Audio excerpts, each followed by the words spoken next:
Bonjour,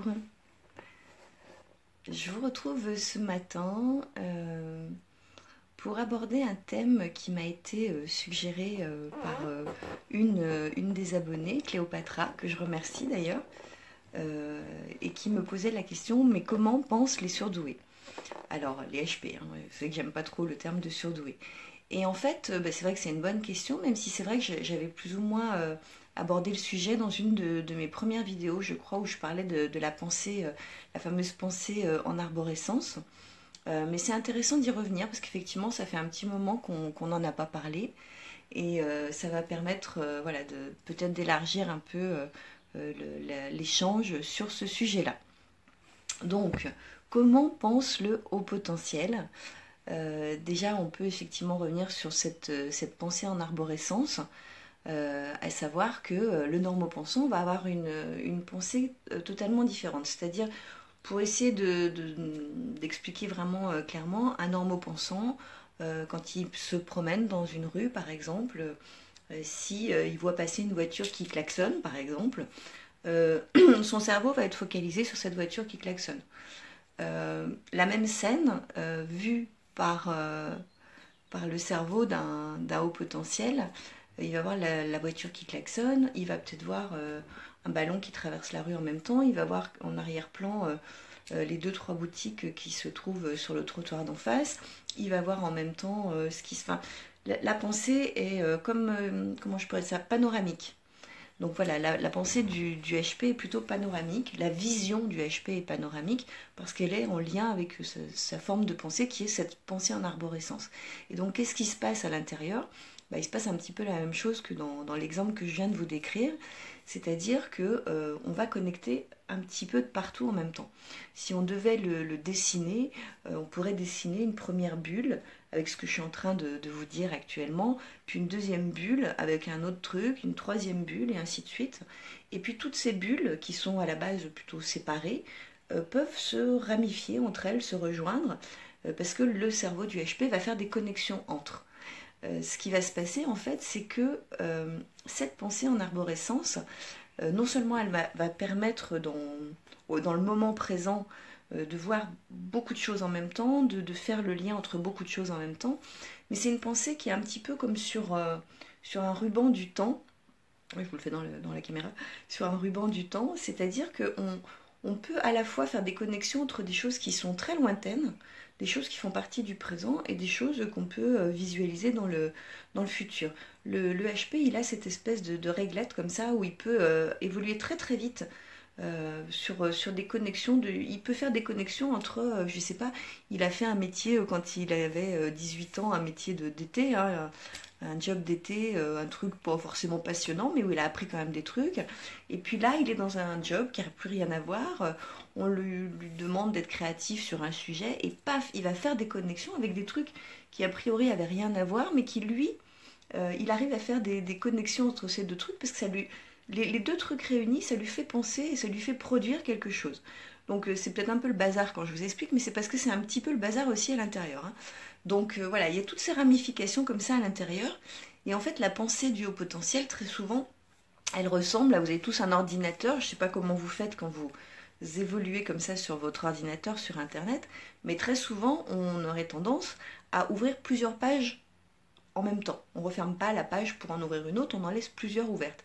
Le cerveau du HP, il fonctionne un petit peu comme ça, avec multiples pages ouvertes en même temps. Et ça l'empêche pas d'être concentré sur une des pages, mais effectivement, il est totalement en capacité à rester en connexion avec toutes ces autres pages qui sont ouvertes. Donc c'est vrai que ça peut sembler un peu le bordel à l'intérieur, mais en réalité tout cela est assez bien organisé. La difficulté du haut potentiel, en revanche, ça risque d'être très souvent, notamment chez les hauts potentiels émotionnels, ce qu'on appelle les HPE, ça va être une capacité à organiser, à structurer. Si on lui demande vraiment de faire quelque chose avec petit 1, petit 2, etc., c'est peut-être là où ça peut le plus pêcher, entre guillemets. Mais cette pensée comme ça qui est multiple, hein, avec plusieurs écrans, elle se retrouve chez quasiment l'intégralité des HP, pour pas dire l'intégralité. Hello Luc, hello Annie, je passe pour vous faire un petit coucou. Eh ben super, merci, merci, merci. Oui, donc cette pensée, elle est vraiment Déjà, là, on continue aussi. Comment pense le HP? On peut dire qu'il pense tout le temps. Il pense vite. Euh, alors attention, quand je dis il pense vite, je sais qu'il y a des HP qui sont dans la lenteur d'exécution et qui se surprennent toujours quand je dis ça.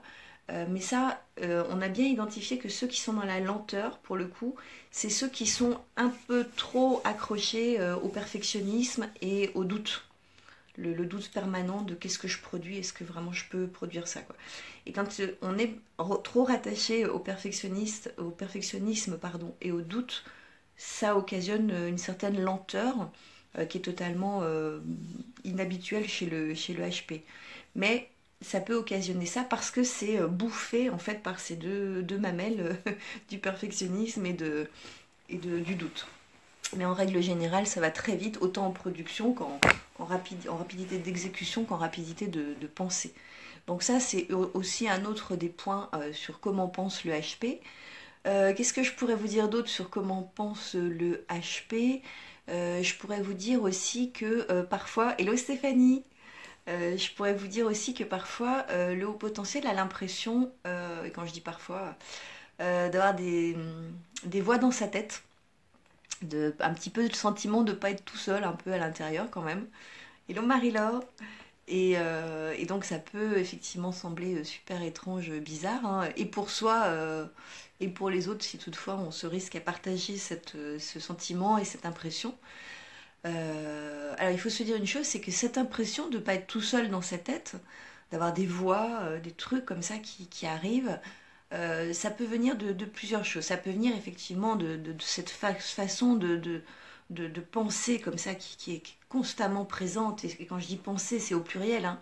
Et donc il y a un moment où il peut y avoir ça peut se percuter en fait, hein. Les pensées se percutent les unes les autres. Et on a l'impression qu'il y a quelqu'un qui est en train de discuter dans notre tête et que on aimerait bien que ça s'arrête pour arriver à entendre déjà juste une seule voix. Donc on peut effectivement vivre ce truc-là. Après, on ne le vit pas tout le temps, hein, non plus. Mais moi, mon expérience personnelle, après, encore une fois, on est tous des individus uniques, hein, sur la planète, donc HP ou pas, on est bien d'accord qu'on peut quand même ressentir des choses différentes. De par mon expérience, j'ai quand même le sentiment que cette espèce de tsunami de pensée comme ça qui se s'entrechoque comme ça et qui donne la sensation qu'il y a plusieurs voix dans la tête, j'ai quand même le sentiment que c'est surtout quand je suis plus angoissée ou plus fatiguée. Et là, il se passe des trucs, on a l'impression qu'effectivement que ça se gère plus du tout, quoi. Ça part tout seul, quoi. Enfant précoce et haut potentiel, c'est la même chose. Alors oui, Stéphanie, en fait, ce qu'on appelle enfant précoce, parce que pour les enfants, on dit enfant précoce, parce qu'on a le sentiment qu'ils sont un petit peu en avance sur les autres. Ce qui est pas la réalité, en fait, parce que précoce, ça voudrait dire que ça revient. Bon, on a été un petit peu coupé, ouais, je sais pas pourquoi. Oui, donc j'étais en train de te répondre, Stéphanie. En fait, la précocité, c'est aussi le haut potentiel, en fait. Simplement, en fait, moi j'aime pas le mot précocité parce que précoce, ça veut dire en avance. Et en avance, ça voudrait sous-entendre donc qu'ils sont en avance sur les autres et qu'à un moment, ils vont être rattrapés par les autres. Sauf qu'ils seront jamais rattrapés par les autres.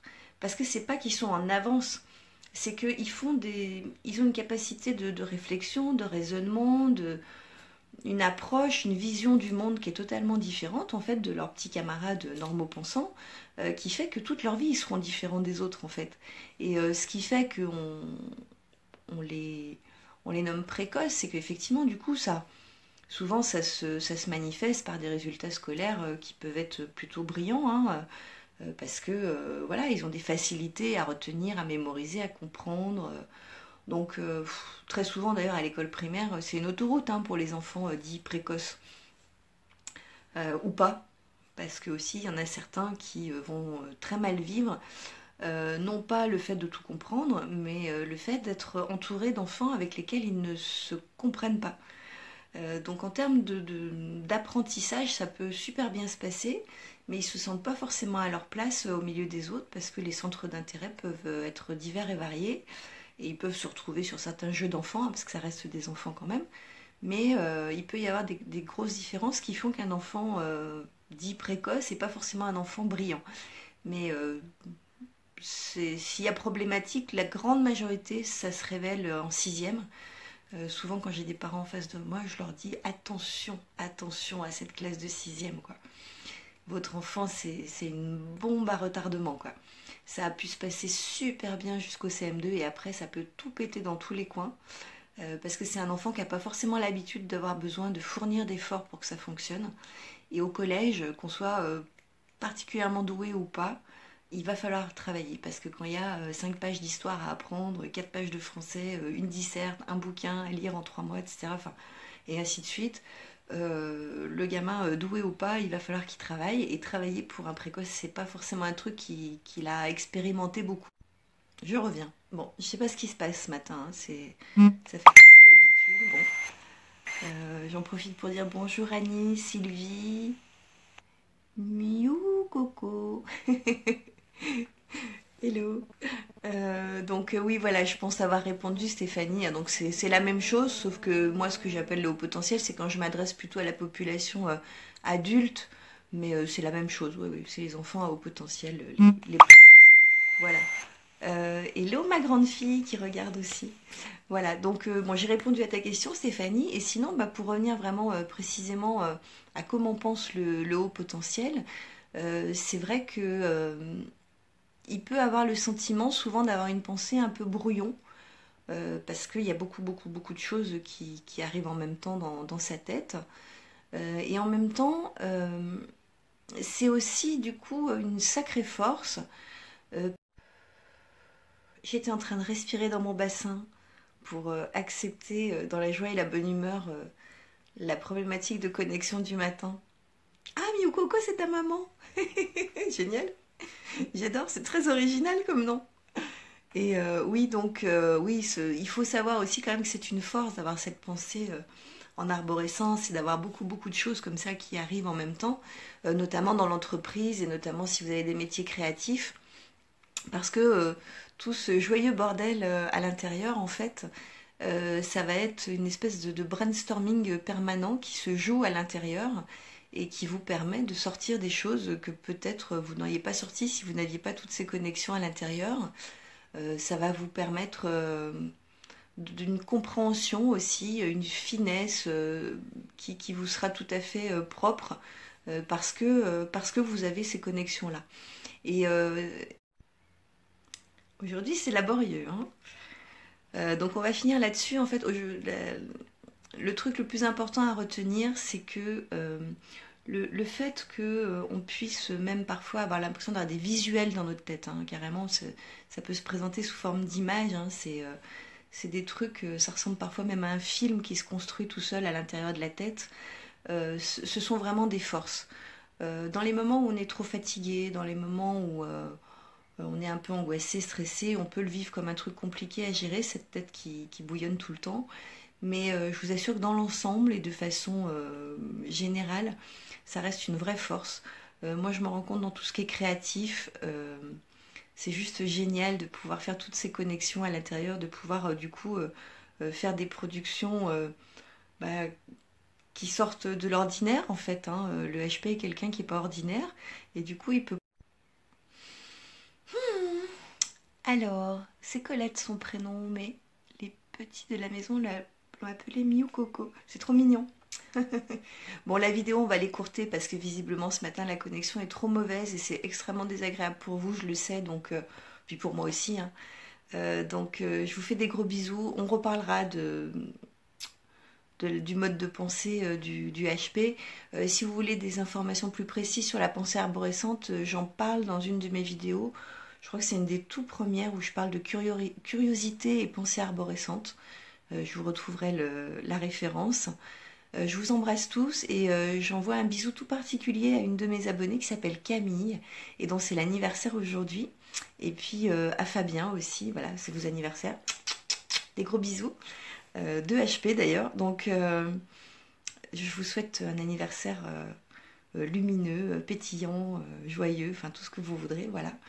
Et puis compte tenu de la connexion mauvaise, on terminera simplement en disant que mettez cette pensée qui bouillonne comme ça et qui part un petit peu dans tous les sens, en tout cas c'est l'impression qu'on peut en avoir.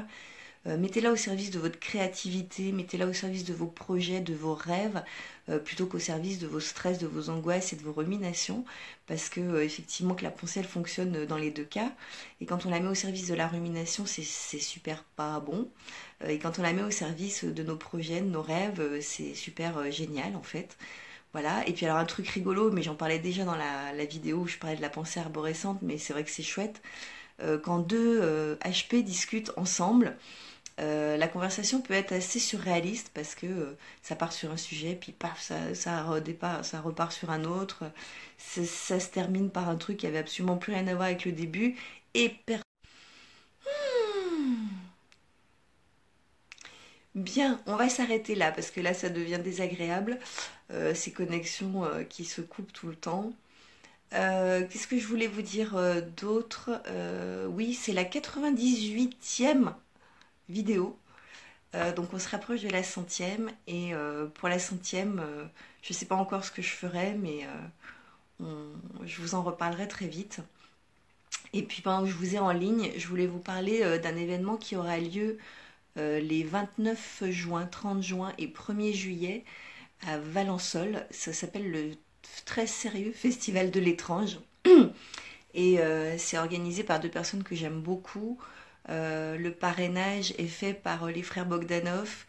Ils vont avoir une soucoupe géante sur le grand terrain qui va accueillir, je crois, 200 exposants. Il va y avoir des soirées, des conférences, des médiums, des gens qui parlent des extraterrestres, des gens qui parlent de chamanisme, et j'en passe et des meilleurs, je ne connais pas par cœur. Je vous invite à aller très très vite vous renseigner sur ce très sérieux festival de l'étrange. J'en parle parce que c'est pas incohérent avec les hauts potentiels. Je sais que parmi